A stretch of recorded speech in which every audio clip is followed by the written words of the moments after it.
دیکھو جتنے بھی پیغمبر دنیا میں آئے ہیں اللہ نے ان کو دعوت کے لیے بھیجا، اللہ کا پیغام پہنچانے کے لیے بھیجا۔ تو ایک دعوت تو تمام پیغمبروں میں سیم تھی، اور پھر باقی جتنی دعوت انہوں نے اپنی قوم کو دی ہے وہ اپنی قوم کے حالات کے اعتبار سے دی ہے۔ باقی دعوت میں تمام پیغمبروں کی دعوت پھر سیم نہیں تھی، ایک دعوت سیم تھی، اللہ تعبدوا الا اللہ، کہ عبادت صرف اور صرف اللہ کی ہوگی۔ اس کے علاوہ پھر دعوتوں میں کلچر کے لحاظ سے جس قوم میں جو برائی تھی پیغمبر نے اس برائی کو فوکس کیا ہے۔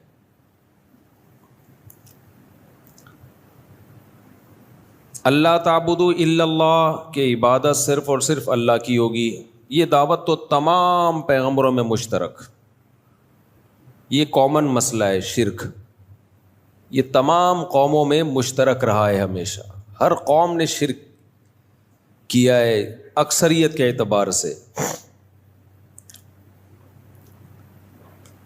پہلے وہ پیغمبر جنہوں نے توحید کی دعوت دی وہ نوح علیہ الصلاۃ والسلام تھے، اس سے پہلے شرک نہیں تھا، ان سے پہلے تو ان کی قوم سے پہلے شرک نہیں، تو شرک تو اس امت میں بھی پھیل چکا ہے، اور شرک اللہ کی نظر میں کسی صورت میں بھی قابل معافی نہیں ہے۔ اچھا، شرک سے مجھے یاد آیا کہ ہمارے خلاف کچھ لوگ کہتے ہیں کہ یہ بھی تو قبر پہ گئے، یہ بھی تو کسی کے مزار پہ گئے، دوسروں کو کہتے ہیں کہ مزاروں پہ جانا حرام، اور خود امام بخاری کی قبر پہ گئے ہوئے ہیں، خود امام ترمذی کی قبر پہ گئے ہوئے ہیں، خود نبی کی قبر کی زیارت کے لیے جاتے ہیں۔ اور ایک اور اعتراض اس سے بھی زیادہ کیا جاتا ہے کہ لو بھائی مزاروں پہ جانا جائز نہیں ہے اور مندروں میں جانا جائز ہو گیا۔ تو مندروں میں جانا یا قبر پہ جانا، مندر میں عبادت کے لیے جانا ناجائز ہے بھائی، کچھ دیکھنے کے لیے جا رہا ہے کہ کیا ہو رہا ہے وہاں پہ، اور مقصد اس سے کوئی عبادت نہیں ہے، ان کو اپریشیٹ کرنا مقصد نہیں ہے، کوئی خاص حکمت پیش نظر ہے، تو پھر پوری زمین اللہ نے اہل اسلام کے لیے پیدا کی ہے بھائی، کہیں بھی جانے پر پابندی نہیں ہے۔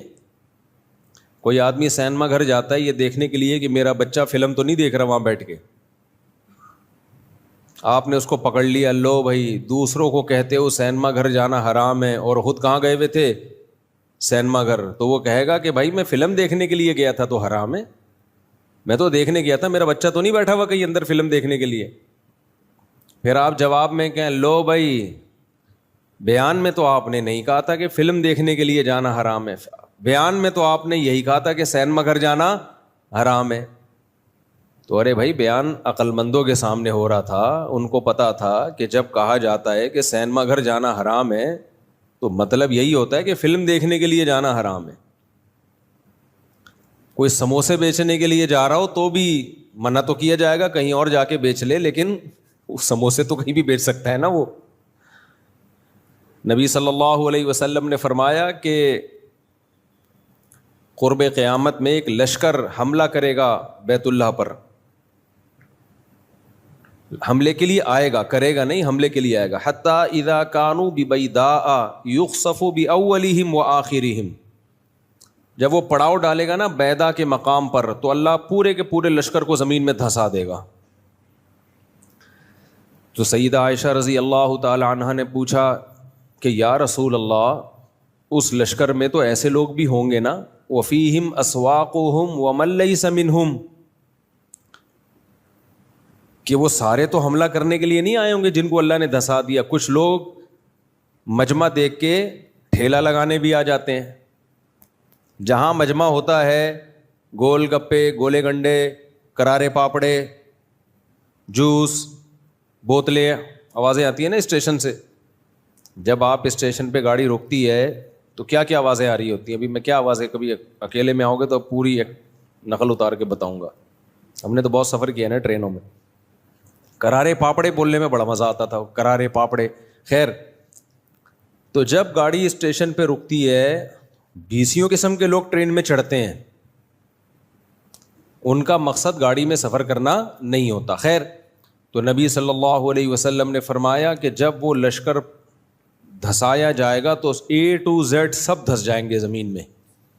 تو سیدہ عائشہ نے عرض کیا یا رسول اللہ، یعنی حضرت عائشہ کا مقصد یہ تھا کہ جب اتنا بڑا مجمع کہیں آ کے ٹھہرتا ہے تو لوگ چیزیں بیچنے کے لیے بھی آ جاتے ہیں اور ویسے ہی دیکھنے کے لیے بھی آ جاتے ہیں کیا ہو رہا ہے یہاں پہ. تو ان کی نیت تو نہیں تھی مکہ پہ حملہ کرنے کی، یہ تو کاروبار کے لیے آ گئے. تو آپ نے فرمایا یخسف باولہم وآخرہم ثم یبعثون علی نیاتہم. زمینی عذاب تو سب کو آئے گا، زمینی عذاب یہ نہیں دیکھتا کہ نیک کون ہے برا کون ہے، اس کی نیت کیا تھی. جب زلزلے آتے ہیں سب کو لپیٹتا ہے زلزلہ. فرمایا ہاں آخرت میں اللہ چھانٹی کر دے گا، نیت پر حساب و کتاب ہوگا، کون کس نیت سے آیا تھا، کون کس سلسلے میں آیا تھا. جو آیا تھا مکہ پہ حملہ کرنے کے سلسلے میں وہ جہنم میں، اور جو ویسے ہی آئے تھے کسی کام سے آئے تھے ان کو اللہ عذاب نہیں دے گا. تو اس سے پتہ چلتا ہے بھائی جو بھی کہیں جاتا ہے اس سے پوچھا جائے گا. کوئی شراب خانے میں مولوی صاحب بیٹھے ہوئے ہیں، آپ نے ویڈیو وائرل کر دی، لو ہمیں شراب خانے جانے سے منع کرتے ہیں، خود کہاں بیٹھے ہوئے ہیں؟ شراب خانے میں. تو ان مولانا صاحب سے پوچھا جائے گا کس سلسلے میں گئے ہو. اگر وہ کہیں میں شرابیوں کو تبلیغ کے لیے گیا ہوں، پھر تو جانا واجب ہے بھائی. کیا خیال ہے؟ تو کہیں تبلیغ تو مسجد میں ہوتی ہے. بھائی مسجد میں تو کسی حد تک نیک لوگ آتے ہیں، اصل تو ہوتی کہاں ہے؟ شراب خانوں میں تو ہوتی ہے اصل تو. آپ کہہ سکتے ہیں پھر تبلیغ والے شراب خانوں میں جاتے کیوں نہیں؟ وہ آنے نہیں دیتے ورنہ وہ چلے جائیں. تبلیغ والوں کو تو چاہیے موقع، بھائی ہمیں کہیں بھیجو. تو شراب خانوں میں بھی جا سکتے ہیں، کہیں بھی جا سکتے ہیں. ایک تو اس لیے بھی نہیں جاتے کہ سب نے پی وی ہوتی ہے، ان کو پتہ کیا چلے گا بول کیا رہے سامنے والا. خیر، تو مکس گیدرنگ میں کوئی چلا گیا، مکس گیدرنگ میں جانا جائز نہیں ہے. کہتے ہیں نا جہاں مرد اور عورتوں کا اختلاط ہو، بلا وجہ کا اختلاط ہو، کوئی ضرورت ہو تو ایک الگ بات ہے. بلا وجہ کا اختلاط جیسے شادی بیاہوں میں ہوتا ہے، پارٹیشن آپ کر سکتے ہو، کیوں نہیں کر رہے بھائی پارٹیشن آپ؟ لیکن تبلیغ کے لیے کوئی، اگر علماء بیان کرتے ہیں مکس گیدرنگ میں مخلوط اجتماع میں جانا جائز نہیں ہے، اب کوئی اگر بیان کے لیے گیا ہوا ہے تو پھر تو جانا جائز کیا لازم ہے. وہ یہی تو سکھانے گیا ہے کہ یہ غلط ہے جو آپ کر رہے ہو. تو نیت پر اس کا بڑا مدار ہے. کچھ گناہ ایسے ہیں جو گناہ ہی ہیں، وہ نیت کی ٹھیک ہونے سے ٹھیک نہیں ہو جاتے. مثال کے طور پر ہو سکتا ہے ہمارا بیان سن کے کوئی کہے کہ اچھا نیت پر اعمال کا مدار ہے، سینما گھر اگر بچے کو پکڑنے کے لیے گئے ہیں تو جانا جائز ہے، نیت ٹھیک ہے نا اس میں. سموسے بیچنے کے لیے گیا ہے، فلم دیکھنے کے لیے نہیں گیا، نامناسب کام تو ہے، کہیں اور بیچ لے سموسے، لیکن اس کو پتا ہے ادھر جتنا سموسا بکے گا باہر نہیں بکے گا، تو اس کی سموسے کی آمدن کو آپ حرام نہیں کہہ سکتے. تو اب کوئی ہو سکتا ہے سن کے کہے اچھا جی نیت پر اعمال کا مدار ہے، اصل اعمال کس پر ہیں؟ نیت پر ہیں. تو میں بھی جو مندر گیا تھا نا وہ عبادت کرنے کے لیے یا ان کی وہ پرساد وغیرہ کھانے کے لیے نہیں گیا تھا، نہ انہوں نے وہ پرساد ہی بولتے ہیں نا اس کو ہندوؤں کی، نہ انہوں نے مجھے وہ کھلائی ہے. وہ جو وہاں پنڈت جی بیٹھے ہوئے تھے انہوں نے تو اکرام کیا کہ ایک انسان آیا ہے تو اکرام میں اس کو کچھ ریوڑیاں کھلا دو. تو یہ اکرام تو جائز ہے، اس کا انکار کرنا یہ پرلے درجے کی بد تہذیبی اور بد اخلاقی ہے. تو میں تو ویسے ہی کیا تھا. اور دوسری بات یہ کہ اس میں ایک بہت بڑی حکمت بھی تھی، انڈیا کو پیغام دینا، ہندوؤں کو پیغام دینا کہ تمہارے مندر ہمارے ہاں کتنے محفوظ ہیں، تو ہماری مسجدیں بھی تمہارے ہاں محفوظ ہونی چاہیے. اور یہاں ہندو مسلم کس طرح بالکل بھائیوں کی طرح رہتے ہیں، کوئی جھگڑا نہیں. اور رہ بھی پٹھانوں کے علاقے میں، پٹھان لوگ تو دین اور اسلام کے بارے میں بہت غیرت اور حمیت والے ہوتے ہیں. تو اتنے غیرت مند لوگوں کے درمیان تمہارا مندر محفوظ ہے. تو یہ اس کی علامت ہے کہ پورے پاکستان میں ہندو مسلم میں کوئی تفریق انسانیت کے حوالے سے نہیں ہے, مذہبی فل آزادی ہے. یہ میسج گیا ہے انڈیا, تو تھوڑی سی غیرت آئی ہے کچھ لوگوں کو وہاں پہ. جو بغیرت ہے ان کا تو کوئی حل دنیا میں ہے ہی نہیں, لیکن بہت سو کو غیرت آئی ہے. بہت سو کے کمنٹس آئے کہ ہمیں تو پتہ ہی نہیں تھا پاکستان میں مندر بھی ہیں, ہمیں تو پتہ ہی نہیں تھا, اتنی آزادی ہے. تو کس نیت سے آپ جا رہے ہو؟ اسی طرح مزار کس نیت سے جا رہے ہو آپ؟ کسی کی قبر کی زیارت بذات خود کوئی برا کام نہیں ہے. نبی صلی اللہ علیہ وسلم نے قبرستان کی زیارت کا حکم دیا تاکہ آخرت کی یاد تازہ ہوتی ہے. آپ صلی اللہ علیہ وسلم نے اللہ سے اجازت مانگی کہ اپنی والدہ کی قبر کی زیارت کریں, اللہ نے آپ کو قبر کی زیارت کی اجازت دی. تو انسان کا ماں سے رشتہ ہوتا ہے, باپ سے رشتہ ہوتا ہے, بزرگوں سے بھی رشتہ ہوتا ہے. امام بخاری سے بھی رشتہ ہے ہمارا بھائی. تو اگر ہم ازبکستان گئے اس لیے نہیں تھے کہ قبر کی زیارت کریں گے, ازبکستان ویسے ہی ہم گئے تو وہاں ہمیں پتہ چلا بھائی یہاں تو امام بخاری کی قبر ہے, تو جانے میں کیا حرج ہے. ہاں, قبر کے گرد گول دائرہ کر کے بیٹھنا یہ ٹھیک عمل نہیں ہے. اگر میری کوئی ایسی تصویر ہے آئی ہے یا تو وہ فیک ہے, اور اگر بالفرض حقیقت بھی ہے تو میں اسے رجوع کرتا ہوں. میرے اس عمل سے استدلال درست نہیں ہے. تو اگر میں نے ایسا کیا ہے تو غلط کیا ہے. میں اپنے عمل کو نہیں ڈیفینڈ کروں گا بھائی, میں کس کو, جو شریعت ہے وہ شریعت ہے, وہ میرے کرنے سے شریعت نہیں بدل جائے گی. تو قبروں پہ اس طرح مجاور بن کے بیٹھنا اور اس طرح کی ایکٹیویٹی کرنا جس سے شرک اور بدعت پھیلتا ہو, یہ جائز نہیں ہے. قبر کی زیارت کا یہی ہے, گئے میت کے لیے دعا کی اور پتلی گلی سے نکل گئے, بس. اس سے زیادہ ہمیں کچھ نہیں سکھایا گیا قبر پہ. تو خیر, تو میں یہ عرض کر رہا تھا, ہو سکتا ہے کوئی کہے لو بھائی مکس گیدرنگ میں اچھی نیت سے جانا جائز ہو گیا, یعنی تبلیغ کے لیے جا رہے ہیں. اب جیسے کالج میں یونیورسٹیوں میں ہم بیان کے لیے جاتے ہیں تو وہ اتنے نیک ہوتے ہیں نا کہ لڑکیاں پردے والی ہوتی ہیں, تو ہم کہتے ہیں کہ ضرورت ہی نہیں ہے ان کو, یہ تو ٹھیک ہو گئی ہیں.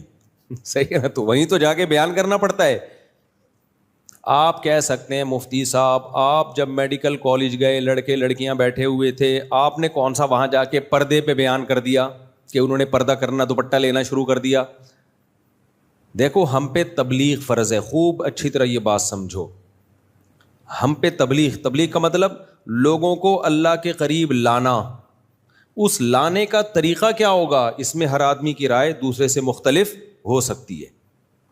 مثال کے طور پر ایک آدمی شراب پیتا ہے, آپ کا ٹارگٹ یہ ہے, ہدف یہ ہے کہ اس کو شراب چھڑوانی ہے, اور آپ شراب خانے چلے گئے اس کو سمجھانے کے لیے, اس کو بھی اور اس کے دوستوں کو بھی, لیکن آپ نے شراب پر ایک لفظ نہیں بولا, شراب پر ایک بیان نہیں کیا آپ نے.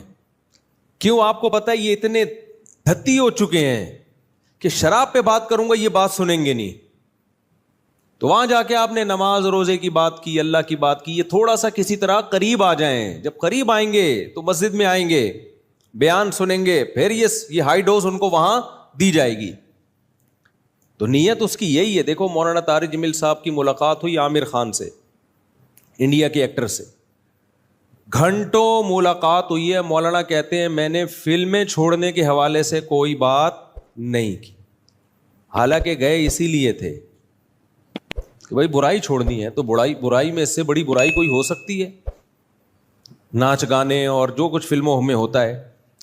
لیکن مولانا کو پتا تھا بھائی ایک آدمی ساری زندگی اس کی اسی کام میں گزری ہے, اگر میں ڈائریکٹ اس کو فوکس کروں گا کہ یہ حرام یہ ناجائز, پھر جب ہم مولانا لوگ حرام بولتے ہیں نا تو نکالتے بھی حلق سے ہیں حرام, تو وہ اور آدمی وہ ہو جاتا ہے. ویسے بولیں گے حرام ہے یہ, لیکن جب کسی کو ڈرانا ہوتا ہے تو کیا بولتے ہیں ہم؟ وہی ایک قاری صاحب سے کہا نا, قاری صاحب نے دکان پہ گئے مٹھائی کی اور کہتے ہیں شیرہ ہے شیرہ. اس نے کہا ہے مگر اتنا گاڑھا نہیں ہے. شیرہ تو ہے ہمارے پاس, اتنا گاڑھا شیرہ ہے, نارمل شیرہ نہیں ہے. تو وہ حرام ایک دم اتنا گاڑھا گاڑھا لفظ نکلتا ہے, وہ ویسے ہی ڈر جاتا ہے اگلا.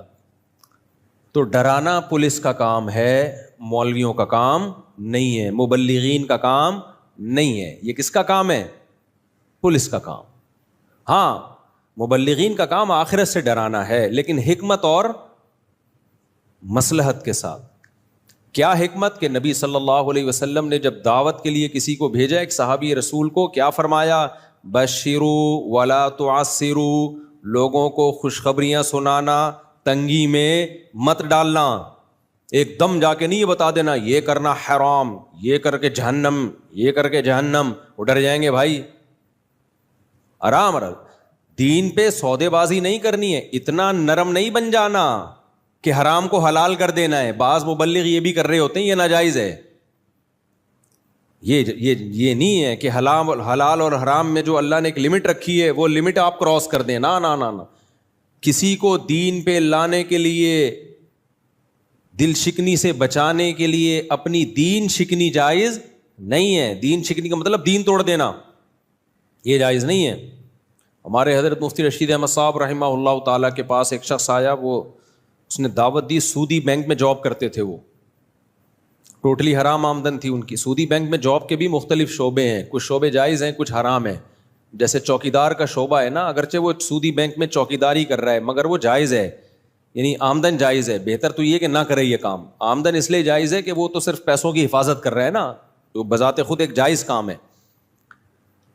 تو سود کی وجہ سے 4 آدمیوں پہ لعنت ہوتی ہے, سود لکھنے والا, سودی لین دین, سود دینے والا, لینے والا, اور اس پر گواہ بننے والا. تو مینیجر کی تنخواہ حرام ہے کیونکہ وہ سارے سودی سیٹ اپ کو کیا کر رہا ہے, ساری ٹرانزیکشن ہی اس کی نگرانی میں ہو رہی ہے.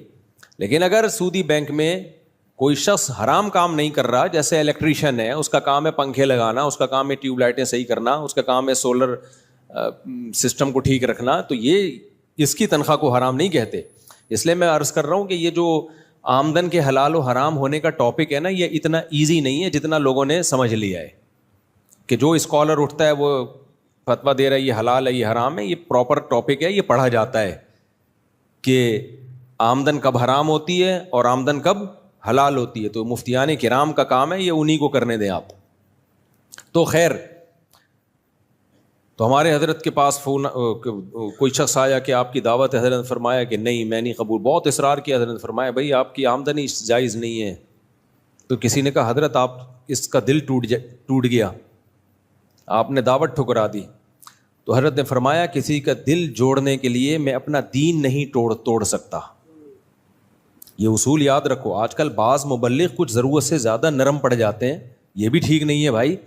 نہ اتنے کڑوے بنو کہ لوگ تھوک دیں, نہ اتنے میٹھے بنو کہ لوگ نگل لیں.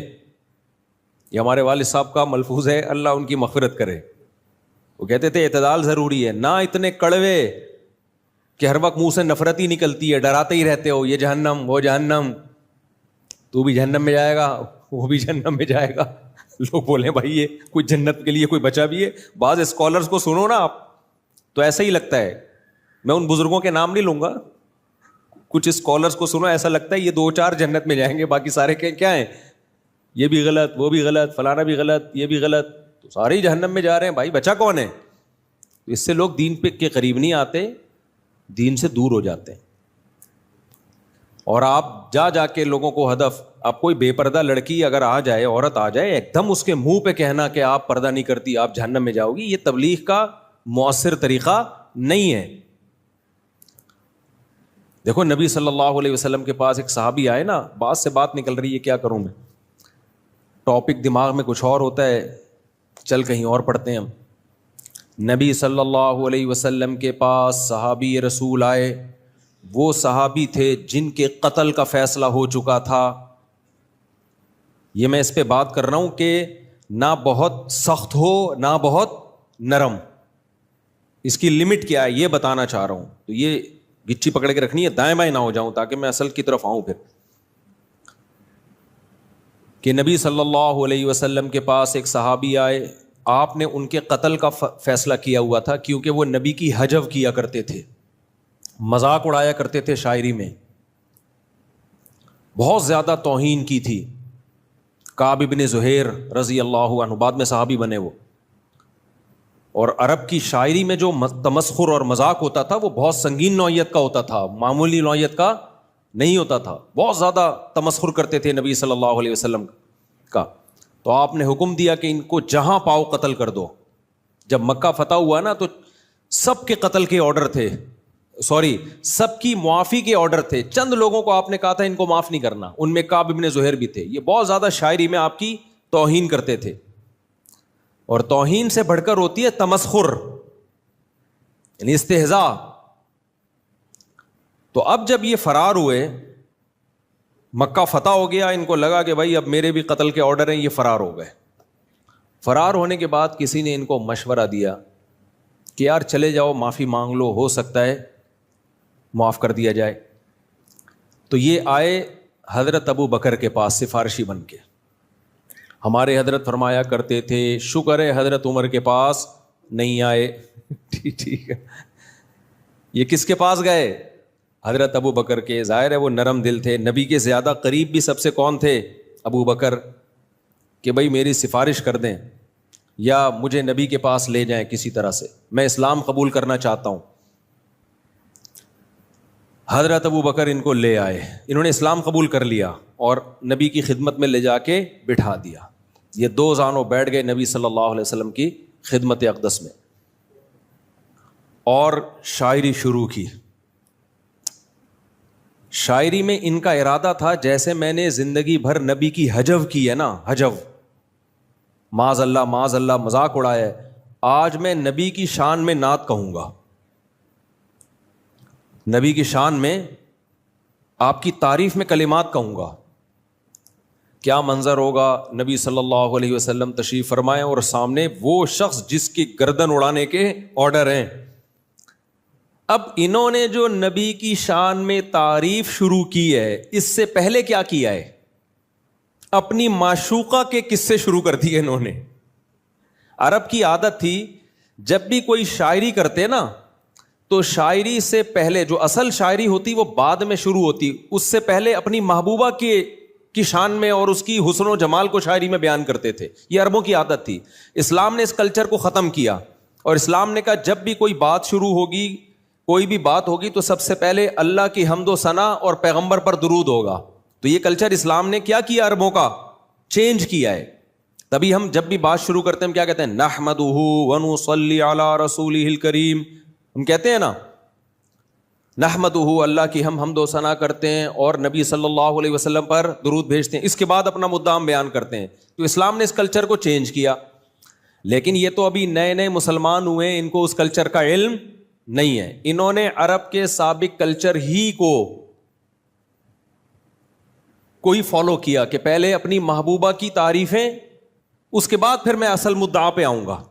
آپ سید الانبیاء صلی اللہ علیہ وسلم کا ظرف دیکھیں۔ پہلے میں وہ تھوڑی سی شاعری سنا دوں کہ اپنی محبوبہ کے حسن و جمال اور اس کے نزاکت کو، حسن و جمال تو نہیں لیکن اس کی نخروں کو کیسے بیان کیا۔ کیا کہتے ہیں؟ بانت سعاد فقلب اليوم مبتول متیم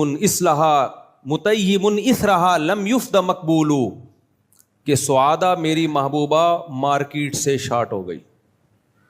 بانت کا مطلب جدا ہو گئی مجھ سے، اس کا اردو میں یہی ترجمہ بنتا ہے، ہماری نارتھ کراچی کی اردو میں ترجمہ اس کا یہی بنتا ہے کہ مارکیٹ سے میری محبوبہ، اس کا نام بھی لے رہے ہیں سعاد، سعادہ جو تھی میری محبوبہ مارکیٹ سے شارٹ۔ فقلب الیوم مبتول، میرا دل آج کے دن ٹکڑے ٹکڑے ہو چکا ہے۔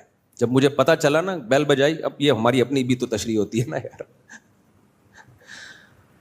گئے بیل بجائی، بھائی سعادہ ہے، اندر سے آواز آئی، اس کے ابا نے اس کو مارکیٹ سے کیا کر دیا؟ یہاں سے موو کر دیا۔ اتنا پہلے ہمت ہوتی نہیں تھی کسی کی کہ محبوبہ کے گھر جا کے بیل بجائے وہ۔ تو بانت سعاد فقلب الیوم مبتول متیم اثرہا، کہہ رہے میرا دل اس کے پیچھے پیچھے نکل گیا ہے تلاش میں۔ لم یفدا، اور عجیب بات یہ ہے کہ دل سینے سے نکل کے محبوبہ کی تلاش میں گیا اور اس کے بدلے میں کوئی آلٹرنیٹ دل بھی سینے میں نہیں لگا، تو وداؤٹ دل میں جی رہا ہوں۔ شاعری ہے یا نہیں ہے؟ دیکھو انگلش میں ایسی شاعری نہیں ملے گی تمہیں، یہ عربی اردو فارسی ہی ہے جس میں ادب ہے۔ خیر اب میں شاعری کے فضائل پر نہیں آؤں گا، میں اپنا مدعا تو وہ کہہ رہے ہیں کہ سعادہ مارکیٹ سے شارٹ ہوئی اور میرا دل ٹکڑے ٹکڑے اس کی یاد میں اس کے پیچھے پیچھے تلاش کرنے کے لیے گیا ہوا ہے، اور اس کے بدلے میں کوئی دوسرا دل بھی سینے میں ہے ہی نہیں، ابھی بغیر دل کے میں گھوم رہا ہوں. بھائی دل کہاں ہے یار؟ وہ سعادہ کے پیچھے گیا ہوا ہے. تو ایسے بڑی تعریف کی اپنی محبوبہ کی، یہ کس کی خدمت میں بیٹھے ہیں؟ سید الانبیاء کا ظرف ہے نا کہ نہیں بھائی ابھی نیا نیا آیا ہے، ٹھیک ہے نا، ابھی نیا نیا آیا، اسلامی آداب سیکھ لے گا اسلامی آداب. ایک دم سے نہیں کہ تو میرے سامنے کیا محبوبہ کے قصے لے کے بیٹھ گیا ہے، نا ابھی آنے دو بھائی، ابھی نیا نیا آیا ہے. جب یہاں رہے گا تو سیکھ جائے گا کہ پیغمبر کے سامنے جب پیغمبر کی شان بیان کی جاتی ہے یا کوئی بھی بات تو پہلے اللہ کی حمد و ثنا ہوتی ہے، محبوباؤں کے قصے نہیں چھیڑے جاتے. یہ ادب کے خلاف ہے. صحابہ بھی بیٹھے ہوئے ہیں، انہوں نے بھی نہیں فوراً پکڑا کہ بھئی کیا یہ شاعری کر رہے ہو، نا. آج تحمل مارکیٹ سے کیا ہو گیا ہے؟ بولو شارٹ. برداشت کیا ہو گئی ہے؟ شارٹ. اس لیے لوگ جو مذہبی اسکالرز ہیں نا، ان کے قریب آنے کے بجائے ان سے ڈر رہے ہیں. ایسا نہ ہو جیسے کوئی بھینسا وہ ہوتا ہے نا کٹا، جب بڑا ہو جاتا ہے اس کو کیا بولتے ہیں، جو سر پہ جس کے سینگ بھی ہوتے ہیں. بہرحال ایک ہوتا تھا پہلے بچپن میں نظر آتا تھا، آج کل وہ بھی لگ رہا ہے مارکیٹ سے شارٹ ہو گیا. تو وہ گھوم رہا ہوتا تھا بس سر یوں کر کے کہ دیکھوں کوئی ملے کہ اس کو میں ٹکر ماروں. یوٹیوب پہ آتے ہیں نا آج کل، یوٹیوب پہ دیکھا ہوگا آپ نے، بس اس کا کام ہی 24 گھنٹے یہ ہے کہ کوئی ملے جس کو میں نے کیا کرنا ہے، ٹکر مارنا ہے. تو کچھ اسکالر ایسے ہیں جو چاہ رہے ہیں کہ کوئی نئی چیز سامنے آئے اور ہمیں ٹکر مارنے کا موقع ملے. تو فلانے نے اپنی کتاب میں یہ لکھا، فلانا نے اپنی کتاب میں یہ لکھا، فلانا نے یہ لکھا، فلانا نے یہ لکھا. بھائی کسی نے کوئی کتاب میں اچھی بات بھی تو لکھی ہے. ہر وقت نیگیٹیوٹی کو اچھالنا سوسائٹی میں. تو وہ کہنے لگے لَكِنَّهَا خُلَّةٌ قَدْ سِيطَ مِن دَمِهَا فَجْعٌ وَبَلْعٌ وَإِخْلَافٌ وَتَبْدِيلٌ.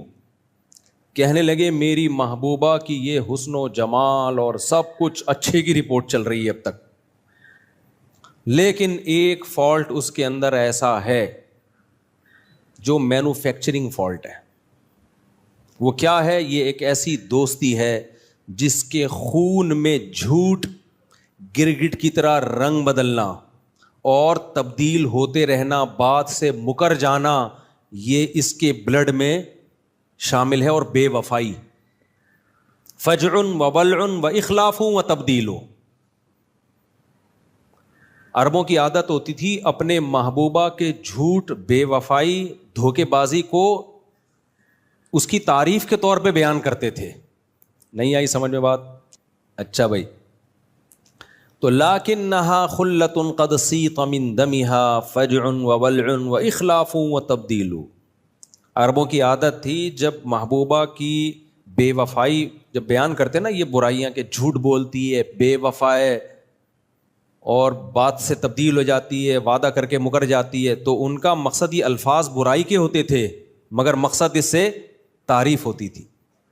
بتانے ہوتا نخرے والی ہے، کیونکہ جب خدا جب حسن دیتا ہے نزاکت آ ہی جاتی ہے، کہتے ہیں نا، یعنی اس کے اندر استغنا بہت ہے. اتنا آسان نہیں ہے اس کو حاصل کرنا، آسان نہیں ہے حاصل کرنا. یہ شاعری کس کی سامنے ہو رہی ہے؟ نبی صلی اللہ علیہ وسلم سے. اور سید الانبیاء کا ظرف ایک حرف بھی آپ کو نہیں کہا کہ بس رک جاؤ، میرے سامنے یہ شاعری مت کرو. وہ کہتے یا رسول اللہ یہ عربوں کا کلچر ہے. بھائی کلچر ہوگا تمہارا، ہمارا کلچر نہیں ہے. نا نا نا نا نا بھائی آنے دو، ابھی دین کی طرف آنے دو. مبلغین میں، دعوت کا کام کرنے والوں میں یہ ظرف مارکیٹ میں کیا چل رہا ہے؟ شارٹ. جیسے ان کی محبوبہ سعادہ مارکیٹ سے شارٹ ہوئی، اسی طرح دعوت کا کام کرنے والوں میں یہ ظرف مارکیٹ سے شارٹ ہو گیا. ایک دم سر پہ چڑھ جائے آدمی اس کے، تو یہ نہیں ہوتا بھائی. خاموشی اختیار کی کسی حکمت سے خاموشی جائز ہے. اس کے بعد آئے ہیں اپنے اصل پوائنٹ پہ، مدعا پہ. کعب بن زہیر پہلا شعر ایسا کہا انہوں نے نبی کی شان میں کہ آپ صلی اللہ علیہ وسلم نے اپنے جسد اطہر پہ جو چادر تھی وہ اتار کے فوراً ان کو ہدیہ کر دی. کتنا بڑا تحفہ دیا. دیکھو وہ شعر کیا پڑا نبی کی شان میں, ان الرسول لسیف یستضاء بہ مہند من سیوف اللہ مسلول. اپنی حالت بیان کر دی کہ میں تو اسلام سے نفرت کرتا تھا, میرا اسلام میں آنے کا کوئی پروگرام نہیں تھا, لیکن اللہ نے محمد صلی اللہ علیہ وسلم کو ایسی تلوار بنایا ہے کہ کیسے مکہ سے نکلنے کے بعد طاقت پکڑی اور اس تلوار کی زور سے مکہ کو فتح کیا. تو آج یہ وہ تلوار ہے کہ جس سے اللہ نے آپ کو غلبہ عطا کر دیا اور یقین ہو گیا کہ اللہ آپ کے ساتھ ہے. یہ وہ تلوار ہے جس سے مجھے, دیکھو مقصد یہ نہیں تھا کہ تلوار کی زور سے میں مسلمان ہوا ہوں, مطلب اتنی اللہ نے آپ کو فتوحات دی ہیں اور آپ کی تلوار میں اتنی طاقت ہے کہ غلبہ اور فتح کس کے مقدر میں ہے, آپ کے, کہ میرے جیسا آدمی بھی آج کس میں داخل ہو رہا ہے, اسلام میں داخل ہو رہا ہے کہ نہیں بھائی اسلام کے علاوہ ہمارے پاس کوئی آپشن نہیں ہے. تو یہ تعریف میں کہے, اگر ان کا مقصد ہو تلوار کی زور سے آپ مسلمان کر رہے ہیں مجھے, تو پھر یہ تعریف نہ ہوتی بلکہ یہ تو مذمت ہوتی. تو تعریف کیسے, نبی کی بہادری کی تعریف کی, بہادری کی کہ کتنے کمزور تھے آپ جب مکہ سے مدینہ گئے ہیں اور کیا آپ کے ساتھیوں نے اور آپ نے قربانیاں دی ہیں اور آج مکہ آپ نے فتح کیا ہے. تو اس لیے نبی کی بہادری کی تعریف کی. تو نعتیہ کلام کی ابتدا کس کلام سے ہو رہی ہے, نبی کی بہادری. اور نبی کو اپنی بہادری کی تعریف سن کے اتنا لطف آیا. دیکھو جس کے اندر جو کمال کی صفت ہوتی ہے نا, وہ صفت جب کسی دوسرے کے منہ سے سنتا ہے تو بہت زیادہ اس کو خوشی ہوتی ہے. اس کی میں ایک مثال دیتا ہوں. آپ کو اگر آپ باڈی بلڈر ہو, سارا دن آپ فوکس کس کو کرتے ہو کہ میں طاقتور نظر آؤں, میں ہینڈسم اسمارٹ نظر آؤں, تو اگر کوئی آپ کو کہے گا کہ آپ سخی ہو, آپ کو اس سے زیادہ خوشی نہیں ہوگی, لیکن وہ کہے گا آج بہت اچھے لگ رہے ہو, ایک دم آپ کے دل باغ ہو جائے گا نا. کیا خیال ہے بھائی؟ خواتین کی عادت ہوتی ہے بیوٹی, میں اچھی نظر آؤں, خوبصورت نظر آؤں, بیوٹی پارلر میں خواتین ہی سے آباد ہیں, بیوٹی پارلر ان کی فطرت کا حصہ ہے یہ.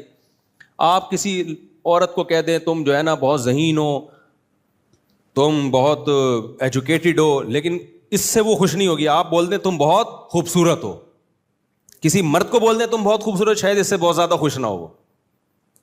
عورت کو کہہ دیں, اسی طرح کسی عورت کو کہہ دیں تم بدصورت ہو, تو اس کو اس پہ جتنا غصہ آتا ہے کسی اور بات پہ نہیں آئے گا. تو انسان کو اپنی جس صفت پہ ناز ہوتا ہے نا, جس صفت پہ بہت زیادہ, جو خوبی کی بہت زیادہ چاہت ہوتی ہے, وہ کسی اور کے منہ سے سن کے تھوڑا خوش نہیں ہوتا, بہت زیادہ خوش ہوتا ہے. اب کوئی شخص بہادری میں مشہور ہے, آپ جاوید میاں کو کہہ دیں تم بہت اچھے ریسلر ہو, خوش ہوگا وہ؟ یہ اپنے دور میں تم بہت اچھے ریسلر رہے ہو. آپ اس کو یہ کہیں گے نا تم اپنے دور کے بہت اچھے کرکٹر رہے ہو, تو کہے گا الان, ہاں بھائی اب تم نے کوئی تعریف کی ہے. فٹ بالر کو بول دیں تم بہت اچھے فٹ بالر ہو, اس پہ خوش ہوگا وہ. یہودیوں نے اللہ کو کہہ دیا تھا کہ ید اللہ مغلولہ, اللہ کے دونوں ہاتھ بندھے ہوئے ہیں. اللہ تعالیٰ معاذ اللہ نقل کفر بخیل ہے, صحیح طرح سے خرچ نہیں کرتا, ترسا کے دیتا ہے, تھوڑا تھوڑا کھلاتا ہے معاذ اللہ.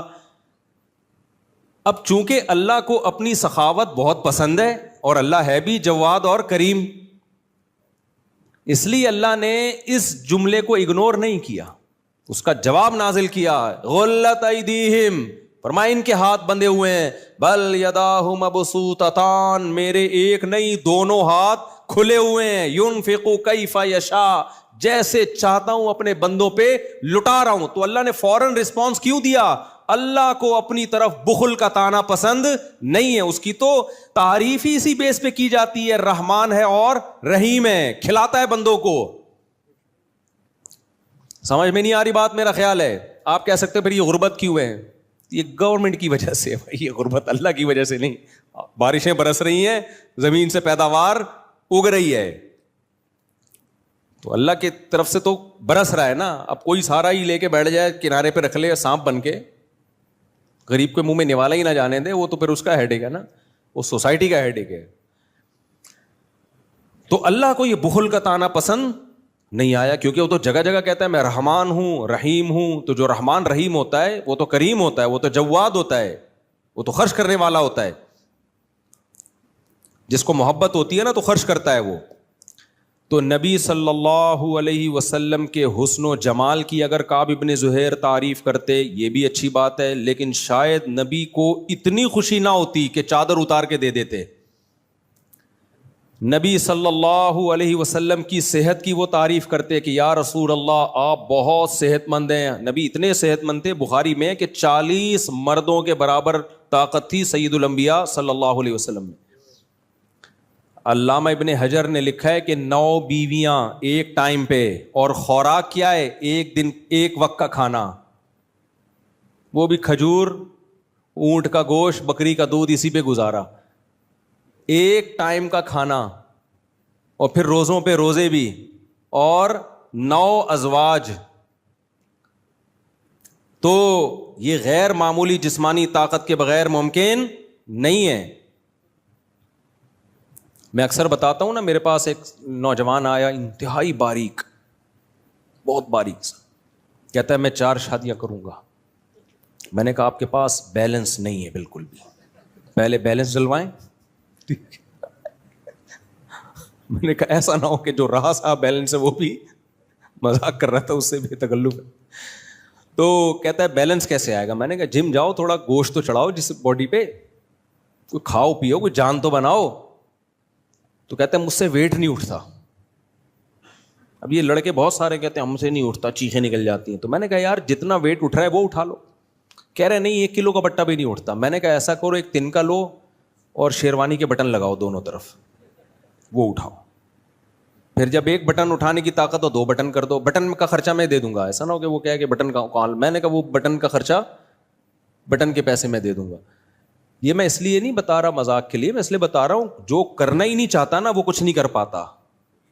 جو کرنا چاہتا ہے بھائی, آپ کو کون کہہ رہا ہے کہ آپ پہلے دن اتنا ویٹ اٹھاؤ, آپ ہلکے ویٹ سے شروع کرو نا. پھر جب وہ کہتے ہیں نا نہیں ہلکا بھی نہیں, بھائی کیوں نہیں اٹھتا؟ ہاتھ تو اٹھا رہے ہو نا, یا اتنے اپاہج ہو گئے کہ 54-58 بھی نہیں اٹھتی؟ خیر, جو کہتا ہے مجھ سے جاگنگ نہیں ہوتی, بھائی واکنگ کر لو, تیز چلنا سیکھو. تیز چلا نہیں جا رہا, جتنا چلا جا رہا ہے اتنا تو چل. تھوڑا تھوڑا چلو گے, تھوڑا تھوڑا دوڑو گے, آہستہ آہستہ, تو ایسا نہیں ایک دم سے کچھ نہیں ہو جاتا. خیر, تو سید الانبیاء صلی اللہ علیہ وسلم کی تعریف میں صحابی رسول نے پہلا شعر کیا کہا ہے؟ میں عرض کر رہا تھا اگر وہ کہتے نبی صلی اللہ علیہ وسلم بہت صحت مند ہیں, آپ کو خوشی ہوتی, لیکن شاید اتنی خوشی نہ ہوتی. وہ کہتے یا رسول اللہ آپ کا جمال بہت زیادہ ہے, آپ بہت جمیل ہیں, خوشی ہوتی, اتنی زیادہ نہیں کہ چادر اتار کے دے دیتے. شعر کیا کہا ہے انہوں نے؟ ان الرسول لسیف یستضاء بہ, محمد صلی اللہ علیہ وسلم ایک تلوار ہے جس کی روشنی سے دنیا میں ہدایت پھیل رہی ہے. مہند من سیوف اللہ مسلول, اللہ کی تلواروں میں سے ایک تلوار ہے. ہندوستان کی تلواریں بڑی مشہور تھیں اس دور میں, ہندی تلواریں اور نیام سے نکلی ہوئی تلواریں. تو یہ بہادری ہے, بہادری کہ یہ وہ تلوار ہے جو جب چلتی ہے تو پھر رکتی نہیں ہے.